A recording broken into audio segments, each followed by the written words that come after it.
Hello mga me and D! Welcome to my mini vlog again! For today's video nga mga me and D, andito na naman kami kila mama. Pero ngayon, ang gagawin nga namin ni Daddy Kin ay magtitinda nga kami. Nung una nga, ang binibenta nga namin ni Daddy Kin dito kala mama yung banana crunch. Pero ngayon, naisipan nga namin palitan at gagawa nga kami ng chicken balls. Eto namang si mama mga me and D, bising-busy nga rin at gumagawa nga rin pala siya ng Shanghai. At tuwing madaling araw nga, ay dinideliver nga niya yan sa sample. At eto namang si Nobby mga me and D, busy nga rin sa pagluluto at pag-ready ng mga paninda niya. At naisipan nga rin niya magtinda ng hotdog. Eto namang si Daddy Kin, mga me and D, nag-umpisa na nga rin palang gumawa ng mixture para nga doon sa ibebenta naming chicken balls. Yes, mga me and D, si Daddy Kin nga pala ang gumagawa ng chicken balls na ibinibenta namin. At kung mapapansin nyo nga rin pala, naglagay nga rin pala si Daddy Kin dyan ng food coloring. Try lang naman kami, mga me and D, na maglagay ng food coloring. Pero kung tutuusin, hindi talaga naglalagay si Daddy Kin. Nakagawa na nga rin pala si Daddy Kin ng sauce dyan, mga me and D. Kaya ito, nag-umpisa na nga rin pala siya magluto ng chicken balls. Baka isipin nga rin ng ibang bumibili, itlog pugo ito. Pero hindi mga me and D, sinasabi naman namin agad ni Daddy Kin na chicken balls yan pero may kulay lang.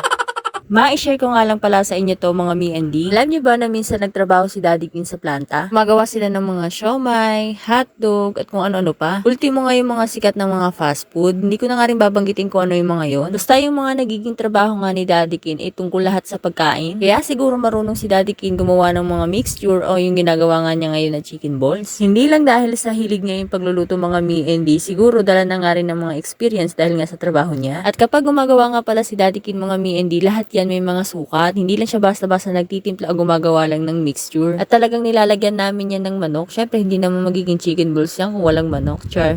At alam niyo ba mga me and D, piso nga lang pala ang benta namin dyan kada isa. Kung iniisip niyo naman kung kumikita nga kami, meron naman din mga me and D, pero dahil nag-i-start pa nga lang kami, hindi nga lang ganun kalakihan, pero okay na. Gumagawa nga kami ni Daddy Kin ng extra income dahil nga malapit na ang pasukan ni Lindsay, ito't nag-iipon na nga rin kami ng mga gamit niya. Titinda nga rin pala kami online, pero syempre hindi naman natin may iwasan yung tumal. Sama na talaga sa buhay ng mga taong nagnenegosyo ang tumal, parang sa trabaho lang naman din yan. Kapag hindi ka pumasok, wala ka rin naman ding sasahurin. Tulad nga nito, kinain nga ni Nobby yung paninda niyang hotdog.